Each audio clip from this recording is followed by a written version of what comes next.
The Arizona Cardinals will have the second toughest strength of schedule for the 2022 season of all the NFL teams. Because of that, and seeing that number 2 out of 32, I'm in the camp now. The Cardinals need to sign a wide receiver regardless. And they need to bring in a specific free agent that has been linked to the Cardinals, at least on this show, for a while. Alex Clancy, Locked On Cardinals. Here we go. You are Locked On Cardinals, your daily Arizona Cardinals podcast. Part of the Locked On Podcast Network, your team every day.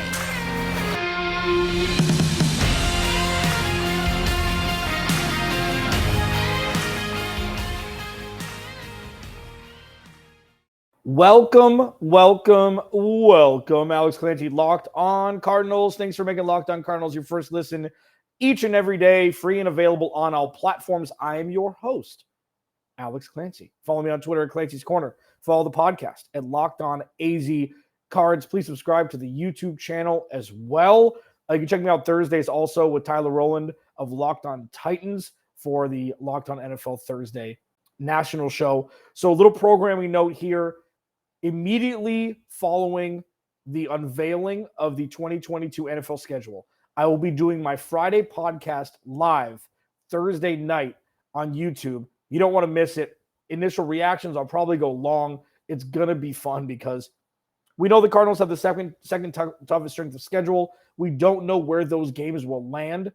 And I've talked a lot about, the Cardinals potentially needing to sign another wide receiver if they have a murderer's row schedule through the first 6 weeks of the 2022 season. I'm now in the camp that they need to do it anyways. And it seems a little like, why? They have so many other needs. Well, here's the thing.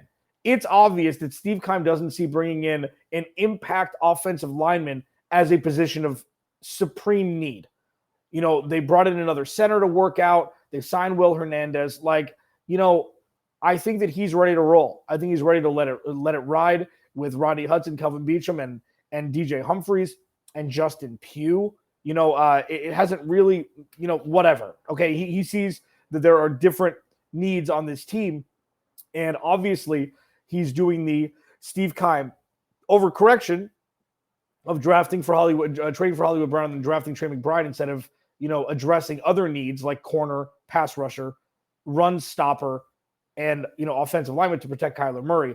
I feel like it's time now that we just need to kind of, accept what we cannot change. I'll do it for one podcast. I'm not going to like it, but I also think that wide receiver is a position of need that they need to go sign another one. I do. Now, I'm going to get into who they should sign in the second segment from the wide receiver group. We can run down a couple names, a couple scheme fits, a couple guys that they should not touch, even though I think that Steve Keim has one guy, consistent as gravity. There's a name that I don't think the Cardinals should get anywhere near. But the last time I said that, I put out on Facebook at the time, actually, if the Cardinals signed Sam Bradford or Mike Gladney, and I quit. They signed them both a week later.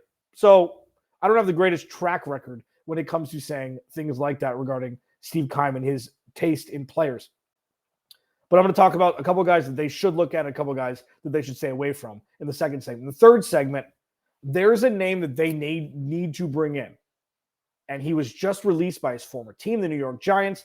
Why wouldn't he continue the train rolling of New York Giants West by bringing in the best player from that roster that has been made available by free agency? And that's James Bradberry. I'll talk about him in the third segment and how he can make an immediate impact on this roster in myriad different ways from a cornerback room that you desperately needs the talent. So let's look at this. Before I jump into either of those two, let's look at the bird's eye view of the Cardinals having the second toughest strength of schedule in the NFL. There's a couple things you can look at. You look at the positive side. One, it's based on last year's roster. With player movement, there are so many players moving around that you could look at it and be like, well, it can't be that tough, right? The AFC West has gotten better. Sure, the division has lost Tyreek Hill, but it's also acquired Devontae Adams, Khalil Mack, who else? Russell Wilson. I wonder if you've heard of him. So, it's something to where it's like, yes, it's just over 540, the strength of schedule. Based on last year, it could even be more difficult with the teams that they're playing who've gotten better. And that's the thing that I'm worried about. But what it does is it kind of puts the feet to the fire of, okay, you want to replicate last year? You're going to have your chance to prove to the NFL that you were more closely compared to the 10-2 version of the Cardinals and not the team that we saw the last 8 weeks of the season into the playoffs. We're gonna know. We're gonna find out. Like, that's the best part about all of this. You want some positivity? We're gonna find out. The Band-Aid is going to be ripped off. Is Cliff Kingsbury worth his weight in gold? Is Kyler Murray a transcendent talent? Is this roster built well enough by Steve Keim? I don't care that the contract extensions haven't come into play yet. We're gonna find out exactly how good each of those three people are at their job, because the Cardinals have a tough schedule. They have DeAndre Hopkins out for 6 weeks. Like, we're going to find out. And to be prepared to have the roster at the most optimal place is paramount. And that's Steve Keim's job from now through training camp. And there's no more, it's still early. It's not still early anymore. It's not late, but it's not early. That's where we are in the chronology of this offseason. That's where we are immediately, right now. They need to do things fast to fill this roster out because it's an incomplete roster still. There are 2 positions that I'm going to highlight today on who the Cardinals should fill that roster out first via, I think that works. That's next with the wide receiver group into the spotlight. Next, first, rockauto.com. I talk about rockauto.com a lot. Okay. What I know about Rock Auto is their prices are reliably low. They're a family-owned business, and they've been online for 20 years. They don't upcharge people. They don't have things that are out of stock. They save you from going to the chain storefront. I'm in my jammies right now. They're like, cool, rockauto.com. Get me what I need for my car or truck. Order, make, model, boop, front door, a couple days later. It's easy. It's super easy. And for people that don't know a lot about cars like me, it's painfully simple. Like it's the greatest just conglomerate of car information in one-stop shop on your computer. Go to rockauto.com. Write Locked On in there. How did you hear about us box so they know we sent you. Amazing selection, reliably low prices, all the parts your car will ever need. rockauto.com. Second segment, Locked On Cardinals. Follow me on Twitter at Clancy's Corner. Follow the podcast at Locked On AZ Cards. Please subscribe to the YouTube channel as well. Thank you again for making Locked On Cardinals your first listen each and every day. Free and available on all platforms. The schedule release Thursday night. We know the Cardinals have the second toughest strength of schedule in the NFL. And I left you last week after the DeAndre Hopkins suspension saying if the first 6 weeks of the 2022 NFL season are very difficult against very difficult opponents, that the Cardinals should think about adding a wide receiver. I think they should add a wide receiver regardless. You can never be too deep, and we're getting to the point where, again, it's not early in the offseason, it's not late in the offseason, but we're getting to a point now where it's like there are guys that need jobs, and the Cardinals can shell out a little bit of cheese to get somebody in, and here are a couple names that I would look at. I'm not saying that it would be the most cost-effective move. Should they bring in an offensive lineman or a pass rusher first? Probably. But the salary cap is a lie. It's an absolute flippin' lie. If the Cardinals wanted to bring in Julio Jones and make it work, they could. If they wanted to bring in Jarvis Landry and make it work, they could. Will Fuller, etc. I'm not saying they should look at any of those guys. They shouldn't. A couple names that they should look at. One, and go with me here. Okay? Think about what this player can add texture-wise to a roster. Danny Amendola. Okay? He's 36. I know that he's on the tail end of his career. I also know that he has the ability to run routes, turn around, catch the ball in 3rd and 8. They need guys that are medium impact. They don't need home run hitters. They got them. They don't need tight ends. They got them. They need a guy who can line up next to A.J. Green or Hollywood Brown and have Hollywood Brown take a corner and a safety with him and have Danny Amendola run a 10-yard out for a first down. Low impact to medium impact, and guys that can, just tide this offense over until DeAndre Hopkins comes back, maybe score a timely touchdown or two. D.D. Westbrook. I don't know what happened to D.D. Westbrook. D.D. Westbrook is looked at as one of the better wide receivers coming out of college. He was with Jacksonville and just never really came to fruition. He's not going to require a lot of cheese.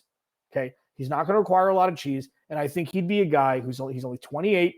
He'd be a guy that could come in and make an impact on some sort of level. There's one name that I would really like for Stevie Baby to listen to me regarding and not sign, because it's tempting. And I get it, but same thing happens every year. One big game, then gets injured, out for 10 games. If Deshaun Jackson ends up being an Arizona Cardinal, we're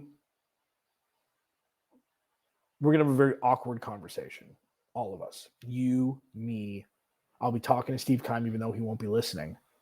Deshaun Jackson should never be an Arizona Cardinal. Because the thing is, and the same thing goes for Will Fuller in a comparable way. You don't need guys on this roster that can just run go routes. They've got them.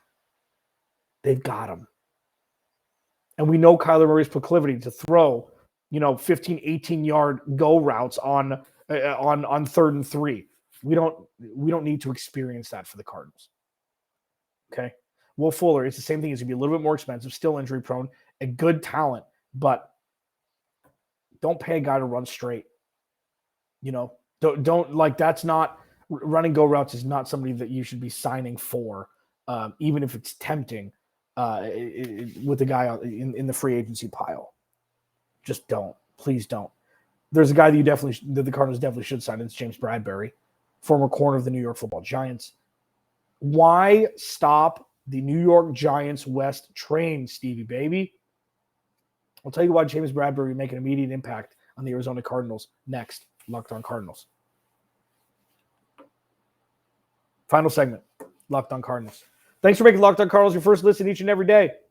Thank you. If this is your first time listening, thank you. If it's your second time listening, thank you. If it's your third time listening this week, thank you. Without you, there would be no me. I try to make this podcast as informative, as unbiased as possible. I don't fabricate. I say what I think. I say what I mean, and I mean what I say. Please continue. Reach out on Twitter, DMs, commenting on the YouTube page, please. If there's I'm not against having different ideas for this podcast, outsourcing. I don't like doing, a mailbox Monday or something like that. I kind of like things to be organic, but through this offseason, I'm going to have some new things that I'm going to be implementing. We're going to have some big guests. We got a big fantasy football guest coming up later this week. A big media member coming in Monday or Tuesday of next week. Super excited about that. Really been trying to get this guy on for a while. Really smart guy. Just made a big move. Excited to get him on also.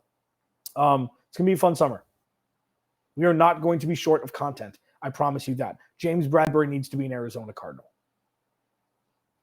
He needs to be an Arizona Cardinal. It's kind of like a Rodney Hudson deal with Vegas where before the Cardinals traded a third-round pick for him, they voided his contract. I don't know if it was because they couldn't find a trade partner or what, but obviously the Giants couldn't find a trade partner and they cut bait with James Bradberry. This is not a Will Hernandez situation, okay? Offensive linemen and corners get cut for different reasons. James Bradberry would be immediately, if not 1A, the best corner in the Cardinals cornerback room. That's where we are. Byron Murphy should not have to play cornerback 1. Marco Wilson should not have to be CB2. Kevin Peterson should not have to be a starting corner. That's where we are. Well, what about Jeff Gladney? What about him? Well, James Bradberry got cut, so why wouldn't you be? He was a former first-round pick. He's 25. It's different. We've seen James Bradberry get there. We've seen him get there. And I think it would be in the utmost benefit for the Arizona Cardinals to bring him in, just work him out. And then you'll see, okay, cool, got to sign this guy. 2-year, $25 million, whatever it is to keep him here, sign him. Sign him today. Sign him tomorrow. Make it happen. Because as I bring this full circle from what I talked about in the first segment, the fire has never been hotter for this organization to perform. Never. It hasn't been. Because now there's pressure. Contract extension, Cliff Kingsbury, Steve Keim. Even though it seems like Steve Keim is kind of, his motivation, I feel like he's been sleepwalking through this. The draft was great. Okay, trading for Hollywood Brown, awesome. I still think they should have gone elsewhere, but I understand the move. Trey McBride, same thing. I don't understand the draft pick. I understand the player is going to be a very good player. But this year, with the Cardinals having the second toughest strength of schedule, Kyler Murray, Cliff Kingsbury, Steve Keim, we're going to find out how good they are at their jobs. The Band-Aid will be ripped off. It's exciting. It's scary. But this is the bed that Michael Bidwell has made for everybody. I think Kyler Murray is going to live up to it. I don't know about Cliff Kingsbury and Steve Keim. I just don't know. Yes, they won 11-6 last year. Okay. Not all 11-win seasons are created equal. This isn't me being negative. This is me saying, please look at what happened the second half of last year. It wasn't all because DeAndre Hopkins got hurt. Please think outside of it. Oh, well, DeAndre Hopkins was hurt. That's why it happened. No, this team fell apart. It fell apart. And we're going to find out in 2022 why that happened. If they replicate, we're going to find out why. It's going to expose the issue or the main issues as to why the Cardinals went through what they did last year. Second toughest strength of schedule. Cliff Kingsbury and Steve Keim already have contract extensions. Kyler Murray is going into his pay me year.